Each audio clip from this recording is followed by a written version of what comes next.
बच्चे को गोद में लेने वाला नहीं है। और जब महल में पुत्र पैदा हुआ, हजारों काशियां गोद में ले रही बालक है। बाजी बाजी तो यही विचार कर रही है कैसे करके बालक निकल हमारे औरंग है कि निकल जाए, जो देखने राजा को लड़का है कैसे। और जो जेल में पुत्र पैदा हुआ वो पैदा कैसा हुआ, ताली बजाते हुए बोले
कंद भगवान के देवताओं ने उस बच्चे का सम्मान किया है।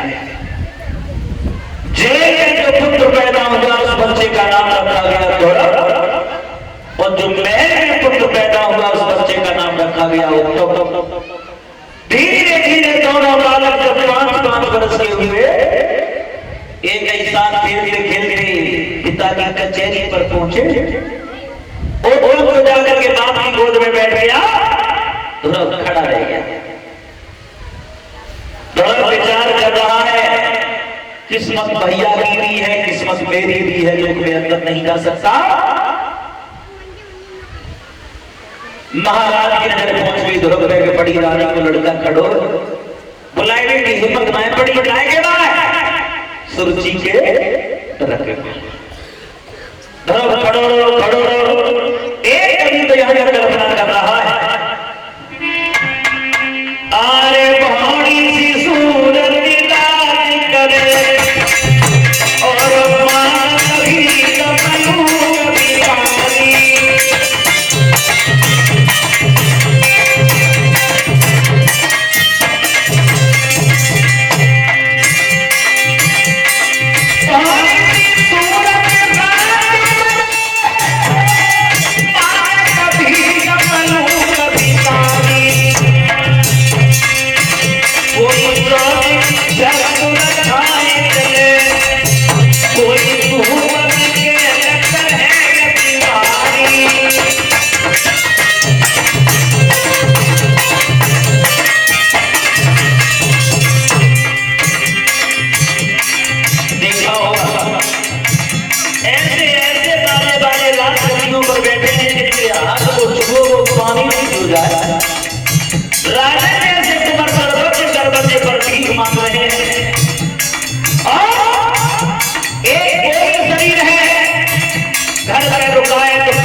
पति के साथ सुख भोगती है, और एक वो भी स्त्री है जिसका ठिकाना न पीहर है न ससुराल।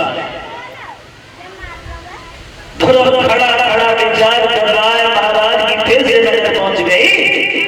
दरबार में जितने मंत्री प्रधान सचिव बैठे थे विचार कर रहे हैं, राजगद्दी लाल जो जिगड़ता है, जो चौखट पे खड़ो और जो गोद में नहीं बैठो तो कल ना राजगद्दी और ले जाने वो कल दिन बोला जोर से कहने की हिम्मत ना पड़ी, काय के मां सुरुचि के डर के मां।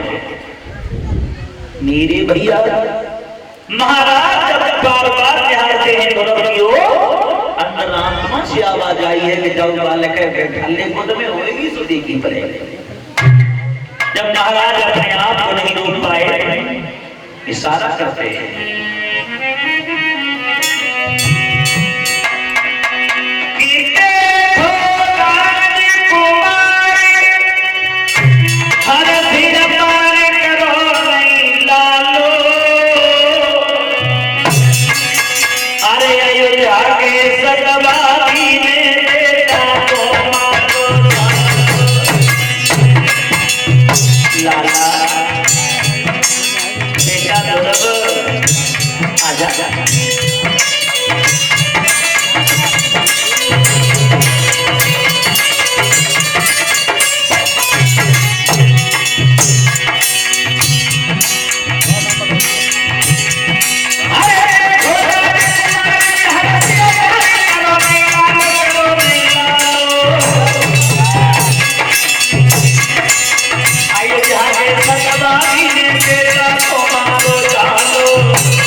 सारो करो ललाया तो जाए कारो तो कैसे करके दुकानी नहीं खेले दौड़ के आओ बराबर में खड़ो हो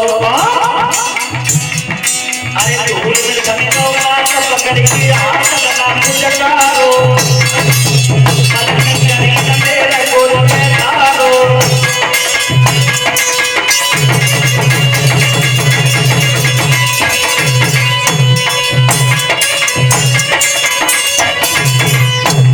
नेको देर नहीं करी को तो बैठा लो सबके मन की कर दी महाराज ने। अरे दरबार के लोग विचार कर रहे कहते हैं प्रभु कहाँ एक बालक ना है तो अब तो दुग्ध बालक ना गोद भरी गई बालक से सब जय जय कर रहे परमात्मा की, लेकिन एक चुगलखोर को वो बात रास नहीं आई। लेकिन इस बात का ध्यान रखना साथियों, चुगलखोर को वो बात रास नहीं आई।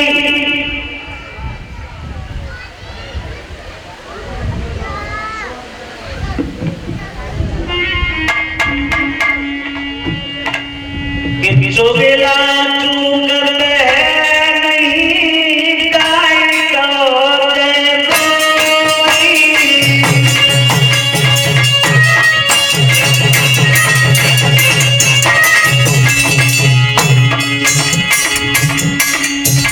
ध्यान रखना भाई बहनों,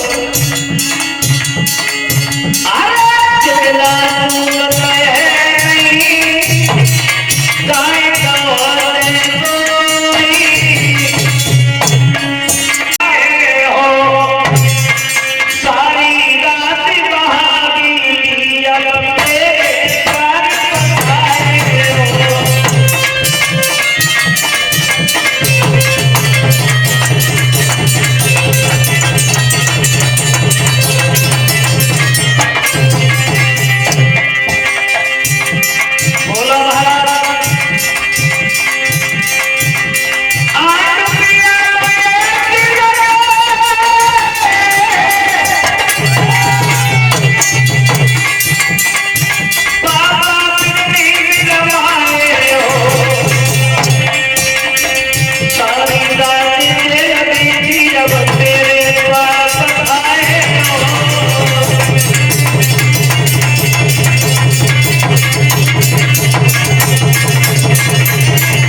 तुलसी बोली है माधुरी में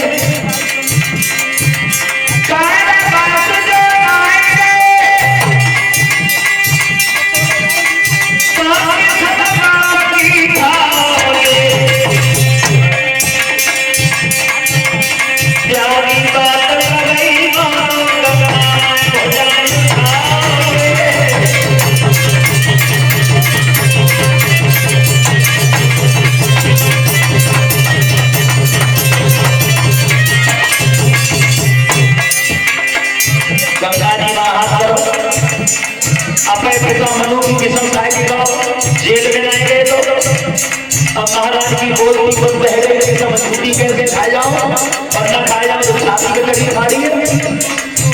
महाराज रचनाएं बोल उड़ाए तुलसी जी ने कहा है बोलो बोलो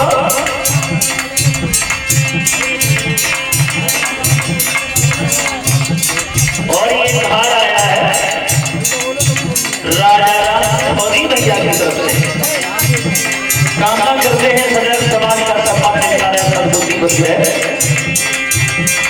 अब महाराज तरह के बने बोले जाने चुप उठा लेते तुलसी जी बोलो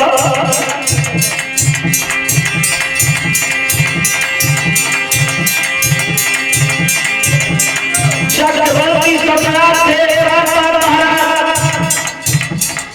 मालूम है चक्रवर्ती सम्राट कितनी बड़ी उपाधि होती है, पद कितनी बड़ी होती है।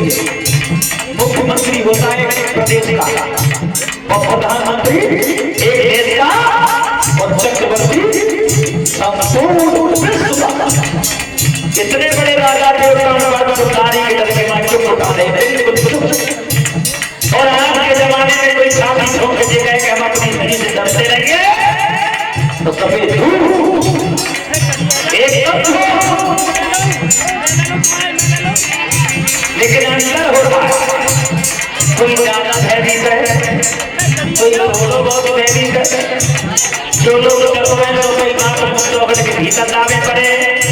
जो मूड में जो पैसा जो बाहर निकाल रहा है, लेकिन डर हमें लगता है थोड़ा बहुत।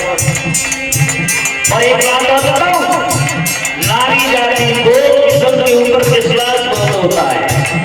जब सांझी खा जाओ तो रोटी खा जाओ। अब महाराज के मन में जब कोई बात मैं बनी तो करोगा,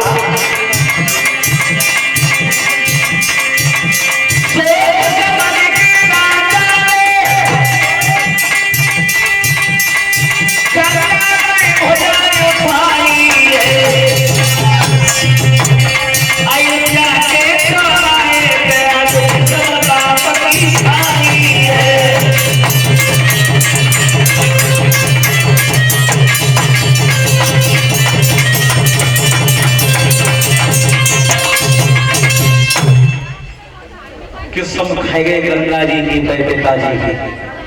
12 साल का भक्त हो गया, मैंने सुनीति का चेहरा नहीं देखा। जो झूठी किस्म रही सो हाथ पकड़ के आंगन में पहुंची। रात्रि का एक भाग जो शेष दे गया था वो पहले में व्यतीत हुआ। 3 भाग जेल में, 1 भाग महल में। बड़ी रानी भी गर्भवती हो गई, छोटी रानी भी गर्भवती हो गई। धीरे धीरे समय गुजरता चला गया। एक दिन की बात, सुरुचि की दासी जब एक से बेदर का आटा, एक घड़ा जल लेकर के जब अचानक जेल में पहुंची तो क्या देखा, कारावास में सुनीति मैया टहल रही थी। टहलते समय दासी ने देख लिया कि इसके 7 महीने का गर्भ है। लौट करके सुरुचि से कह दिया, महारानी गजब हो गया। क्या हुआ? क्या हुआ? तुम्हारी सौंप के 7 महीने का गर्भ है। झूठ तो नहीं बोले ना। महारानी अगर मैं बात झूठ उड़ाए तो चलो मैं तुम्हें दिखाएंगे ना। सुरुचि ने गई देख ले, जानती है राजघराने में नौकरी करने के बाद झूठ बोलने का नतीजा क्या होता है। महारानी अच्छे से पता है, परीक्षा से नौकरी चली आ रही है। जो दास दासी राजभवन में नौकरी करने के बाद झूठ बोल जाते हैं वो परिवार से फांसी लगा दिए जाते हैं। यकीन नहीं है मेरा तो चलो मैं सब दिखाएंगे। सोचने की अरे तेरी बात मैं मान लो, करेंगे मानूंगी है।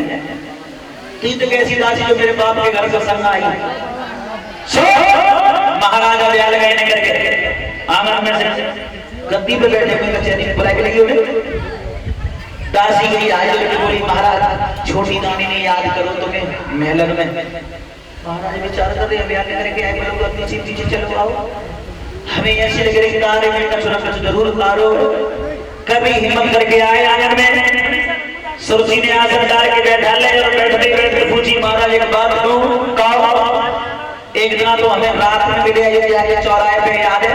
हाँ याद है, आगे बोलो। तो मैंने किस्म खाएगी जी, कहीं मैं जेल से नहीं जंगल से आया हूँ, याद है? महाराज बोले याद है, आगे बोलो। सही उठे पे ठाड़ी भाई, महाराज अगर सब याद है,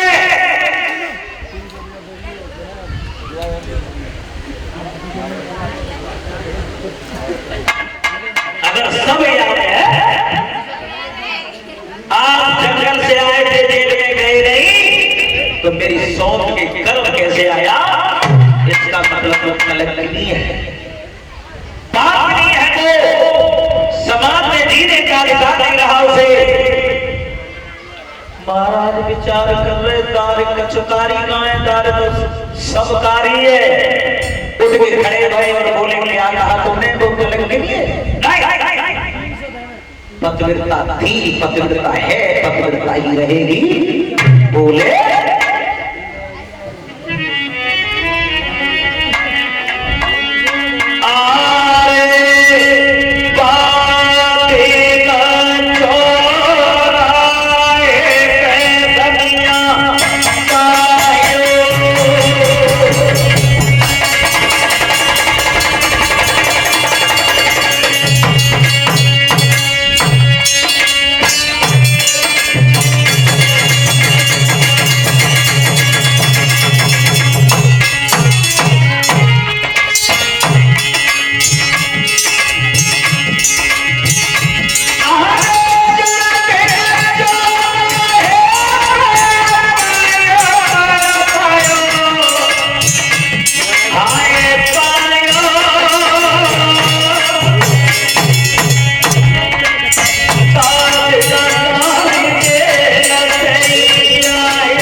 संकोच कह रहा हूं।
आनंद कत्र भगवान के जवाब दिया। आज कह रहे मैं जेल से आया था और बाजना महाराज बोले बाजना जो कुछ कई सब तरह के मैं झूठ नहीं मैंने सुरजी की चलो कोई बात नहीं, कर्म मेरे भी है कर्म मेरी सौंप के भी है, अगर दोनों में लड़का हो गया तो राजगद्दी में किनका बैठेगा?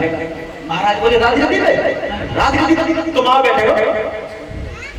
सुरजी बोली और तुम्हारी बात पर विश्वास ना आए मोए कि समो झूठी खाए जाता तामे के पत्र में लिखो कि अगर मेरे पुत्र पैदा हुआ तो राजगद्दी का मालिक मेरा बेटा बनेगा। महाराज ने तामे के पत्र में लिख दी अगर लड़का सुरजी के होता है तो राजगद्दी का मालिक बनेगा। मेरे भगवत बताओ धीरे धीरे समय गुजरता चला गया। सुनीति के गर्भ का समय जब पूर्ण हुआ दर्द प्रारंभ हुआ, बेहोश होकर के जमीन पर गिर गई दुखिया। और महल में जब सुरजी के दर्द प्रारंभ हुआ, हजारों दासियां हैं बच्चे की, दासियां लगी हैं सुरजी की देख रेख करने के लिए। जेल में जो पुत्र पैदा हुआ मां बेहोश पड़ी है, कोई